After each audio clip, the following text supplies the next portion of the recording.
정보가 있는 시사 토크쇼 장윤선의 팟짱. 아직도 홍삼만 드십니까? 홍삼만 드신 여러분 행복하십니까? 살림살이 좀 나아지셨습니까? 이제 마카 산삼을 드십시오. 마카 산삼. 잉카인들이 즐겨 먹었던 남미 페루의 산삼. 인체에 꼭 필요한 31가지 미네랄과 18종의 아미노산을 함유한 천연 종합 영양제. 세계적인 슈퍼푸드로 인정받아 전 세계가 열광하는 그것 바로 마카입니다. 페루의 마카와 우리나라의 산삼을 하나로 만들었습니다. 마카 산삼. 이게 다가 아닙니다. 20년 경력 전문가의 자문을 받아 우리 몸에 좋은 11가지 원료까지 하나로 만든 건강 푸드 마카 산삼. 이제 홍삼 가격으로 마카 산삼 드십시오. 와, 이거 남자한테 딱이네. 딱이야. 애미야, 나한테도 딱이구나. 엄마, 나도 마카 산삼. 나도. 검색창에 마카 산삼 또는 영한 네이처를 검색하세요. 영한 네이처 마카 산삼이 답입니다. 마카 산삼을 꼭 기억하세요. 우주에서 마카와 산삼을 하나로 만든 회사는 영한 네이처가 유일합니다. 유사 검색어 회사에 주의하시고 영한 네이처를 꼭 확인하세요. 직원 채용 광고입니다. N블록셀이라고 하는 IT 회사인데요.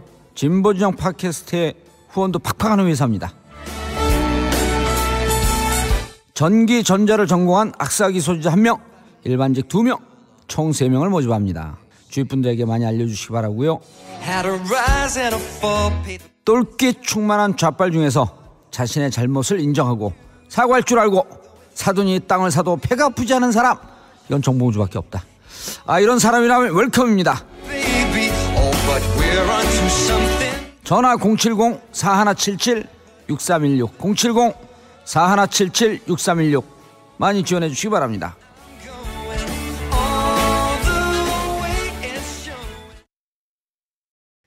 안녕하세요. 장윤선입니다.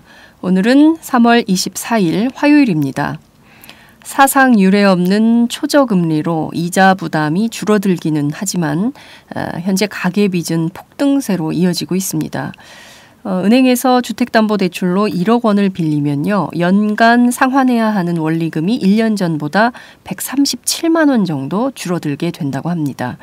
만약에 그 신용대출로 1,000만 원 정도를 빌렸다고 하면 약 연간 13만 원 정도 이자가 싸졌다는 건데요. 이렇게 이자가 싸졌기 때문에 일단 빚을 얻어서 집을 사자, 이렇게 빚에 현혹되는 분들이 많을 것으로 보입니다. 그렇지만 과연 이것이 올바른 선택인 것인지 스스로 꼼꼼히 묻고 따져보고 점검해야 하는 것은 아닌가, 이런 생각이 좀 듭니다. 오늘부터 안심전환대출이 출시되면서 시중은행 창구에 전화마비 사태가 빚어질 정도라고 하는데요. 이렇게 금리가 싸진들 실제 상환 능력이 부진하다면 일단 빚을 내서 쓰고 보자, 이런 것은 좀 아니지 않나, 이런 생각이 좀 듭니다. 무엇보다 이런 국민들의 심리 상태를 정부가 오히려 더 키우고 수수방관하고 있는 것은 아닌가, 이런 비판마저 드는데요. 이자가 쌀 때 빚을 얻어 집을 샀으나 도저히 감당이 안 될 때 그때는 어떻게 할 것인지, 정부가 어떤 대책이 있는 것인지 생각해보지 않을 수가 없습니다. 빚을 내서 경기 부양을 하겠다는 생각으로 국민들을 현혹하고 있는 박근혜 정부, 특히 최경환 경제팀은 이 화려한 잔치 끝에 패망이 있다는 것을 모를까요? 알면서도 정말 이런 정책을 쓴다면 그 자체로 참 나쁜 정부, 참 나쁜 정치인이라고 하지 않을 수가 없습니다.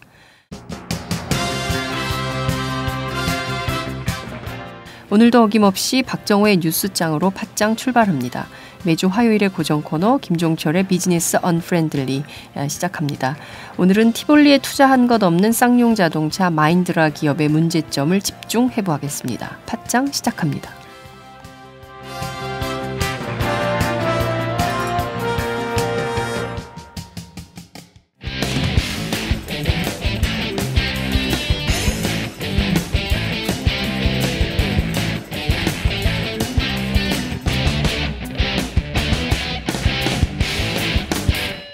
박정호의 뉴스장.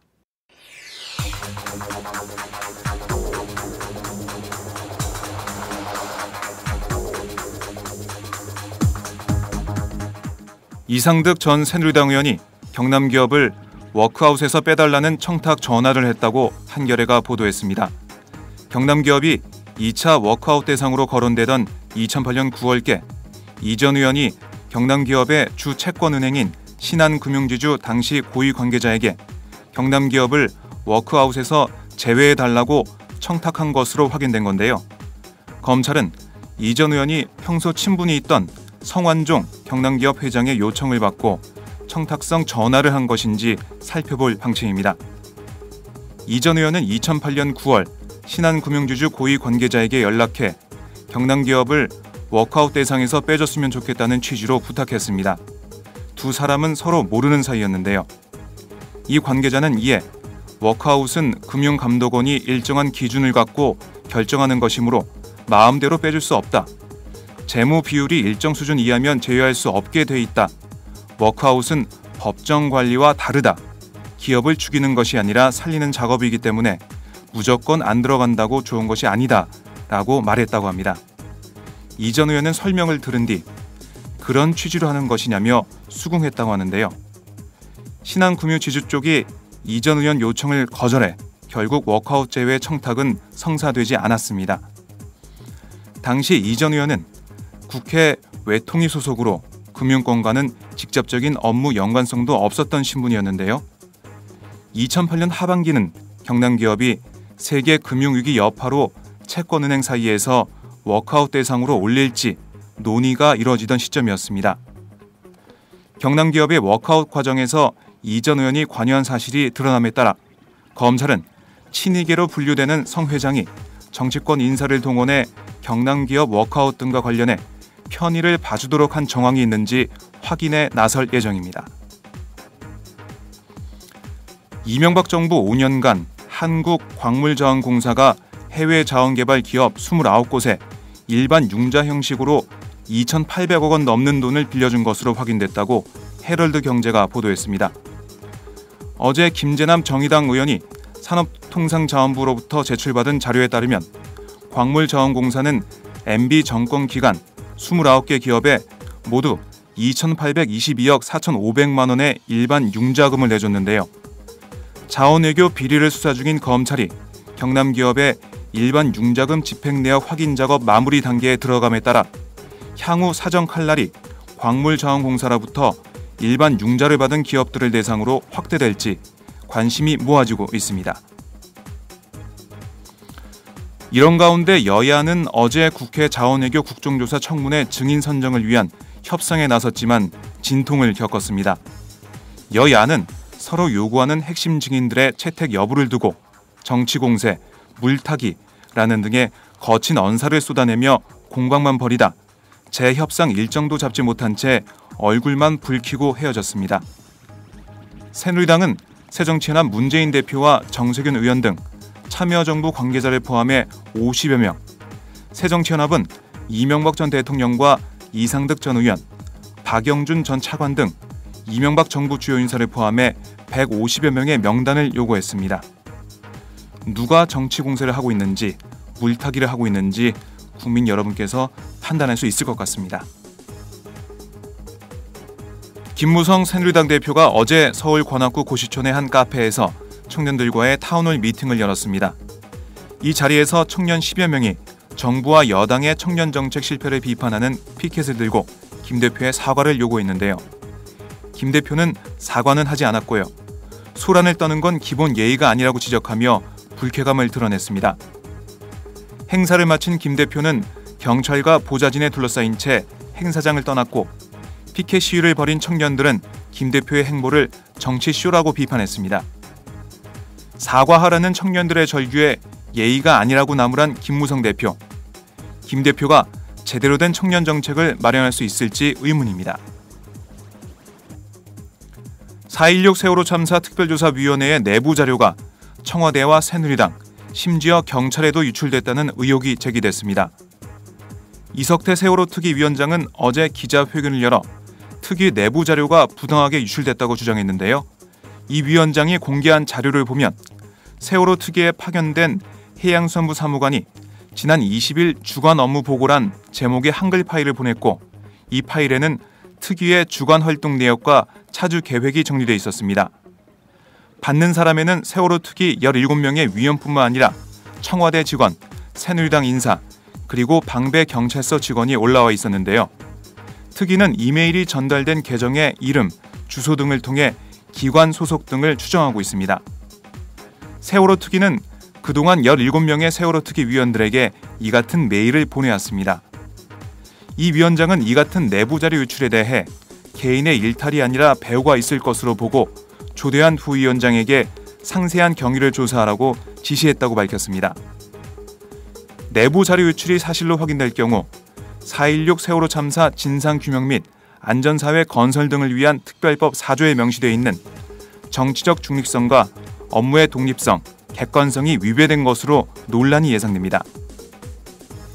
기자회견에서 이 위원장은 이번 사건은 특위의 출범을 늦추고 중립성을 훼손해 제대로 된 활동을 못하게 하려는 방해 공작이라며 그동안 참고 견디며 제대로 일하게 될 날만을 기다려왔다. 이제 한계 상황에 와 있다고 목소리를 높였습니다.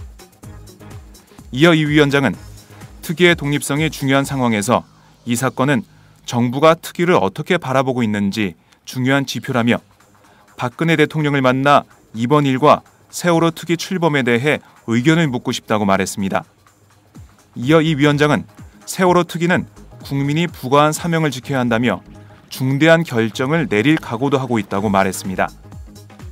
또 이 위원장은 박 대통령에게 개인적으로는 지금까지 특위의 정치적 중립성 및 독립성을 침해하는 일련의 과정들이 대통령의 의지가 아니라고 믿는다며 대통령 면담을 통해 향후 출범할 특위가 정상적으로 활동할 수 있는 방안에 대해 허심탄회하게 논의되길 희망한다고 밝혔습니다. 홍준표 경남지사가 미국 출장 중 부부 동반으로 평일 골프를 쳐 논란이 일자 카카오톡 문자로 사과했습니다. 경남도는 어제 기자간담회에서 홍 지사가 미국 캘리포니아주 어바인의 오크크릭 골프장에서 현지 시간으로 20일 골프를 친 사실을 인정했습니다.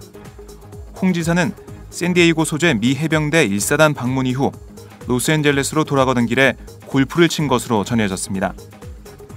당시 홍 지사는 공식 일정이 없어 경남도 통상자문관인 한인사업가 주모 씨 주선으로 라운딩을 했으며 골프 비용으로 $400를 지불했다고 경남도는 밝혔습니다. 홍 지사는 이날 카카오톡 문자로 불필요한 오해를 불러오게 한 점에 대해 유감스럽게 생각한다는 입장을 전해왔습니다.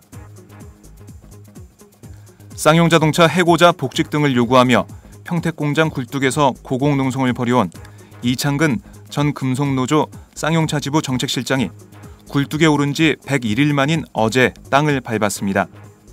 이 전 실장은 어제 오후 1시쯤 70m 높이 굴뚝에서 스스로 내려왔습니다. 이 전 실장은 내려오기 전 취재진과 10여 분간 화상통화를 가졌습니다. 이 전 실장은 교섭이 진행 중인 상황에서 더 이상의 농성은 의미가 없다면서 임원진과 사측을 믿는다고 말하며 계속 굴뚝에 있는 것은 불신을 더 키울 우려가 있다며 농성 중단 이유를 밝혔습니다. 이어 다시는 노동자들이 이런 곳에 올라오질 않길 바란다. 너무 고통스럽고 외롭다고 덧붙였습니다. 금속노조 쌍용차 지부는 이 전 실장이 내려온 뒤 공장 정문에서 기자회견을 열고 이 전 실장의 결단을 존중한다며 이제는 회사가 화답할 차례라고 말했습니다. 이어 24일 주주총회와 25일 경영위원회, 26일 7차 교섭에서 노사 대립을 해소할 결단이 내려지길 바란다고 말했습니다. 어제 재벌닷컴이 국내 10대 그룹 96개 상장사의 2014년 회기년도 재무제표를 분석한 내용을 공개했습니다. 이들 96개사 유보금은 지난해 말 현재 503조 9천억 원으로 1년 전보다 37조 630억 원 불어난 것으로 나타나는데요. 유보금이 납입 자본금 대비 어느 수준인지를 가늠할 수 있는 유보율도 1년 전 1257.6%에서 1327.1%로 69.5%포인트나 뛰었습니다. 기업별로는 삼성전자가 전년보다 9.8% 증가한 138조 8,700억 원으로 10대 그룹 상장사 가운데 유보금이 가장 많은 회사로 나타났습니다. 2위 현대차의 44조 9,400억 원이나 3위 포스코의 42조 4,400억 원의 견조도 3배 이상 많은데요. 기업의 내부 유보금 증가는 기업 수익은 크게 늘어난 반면 배당 성향은 높아지지 않는 데 뿌리를 두고 있습니다. 한국은행의 국민계정 통계를 보면 우리나라 기업의 2013년 수익은 2000년에 견저 3.33배로 늘었는데요. 같은 기간 가계소득은 2.06배로 증가하는 데 머물렀습니다. 가계는 소득 증가가 완만한 가운데 주택 매입 등을 위해 빚을 늘려 가계부채는 2014년 말까지 최근 5년 사이에만 313조 원이나 늘어났습니다. 기업에는 돈이 쌓이고 가계는 빚을 내는 구조가 고착화하면서 우리 경제는 내수 침체가 길어지고 금융 불안이 커가고 있다는 지적이 나오고 있습니다. 금지 약물 검사에서 양성 반응이 나타난 박태환 선수가 국제수영연맹으로부터 18개월 선수 자격정지 징계를 받았습니다. 지난해 인천 아시안게임에서 획득한 메달도 박탈당했습니다. 박태환은 지난해 9월 개막한 인천 아시안게임에서 은메달 1개와 동메달 5개를 수확했습니다. 다만 내년 8월 열릴 리우데자네이루 올림픽에 출전할 가능성이 생겨 최악의 상황은 피했습니다. 올림픽 개막 이전에 자격정지 징계가 풀리지만 박태환이 올림픽 무대에서 명예회복에 도전하려면 넘어서야 할 걸림돌이 있는데요. 대한체육회 국가대표 선발 규정 제5조 결격사유 6항에는 체육회 및 경기단체에서 금지 약물 복용, 약물 사용 허용 또는 부추기는 행위로 징계 처분을 받고 징계가 만료된 날로부터 3년이 경과하지 아니한 자는 국가대표가 될 수 없다고 명시하고 있습니다. 일각에서는 이중징계란 지적도 있지만 대한체육회로서는 지난해 7월 마련한 규정을 특정 선수를 위해 뒤집으면 특혜 시비를 자초하는 난감한 상황에 처할 수 있습니다. 지금까지 박정호의 뉴스장이었습니다. 고맙습니다.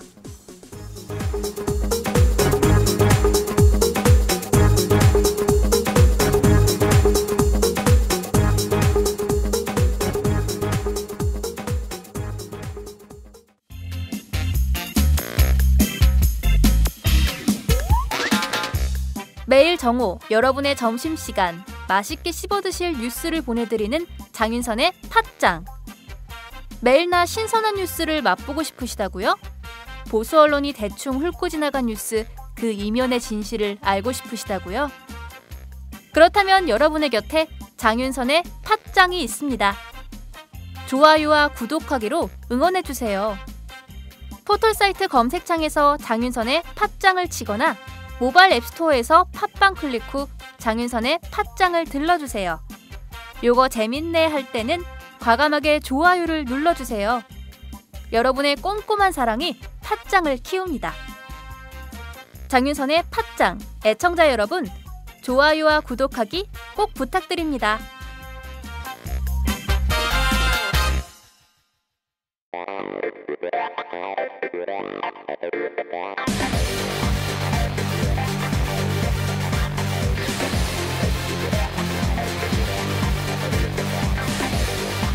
정보가 있는 시사 토크쇼 장윤선의 팟짱.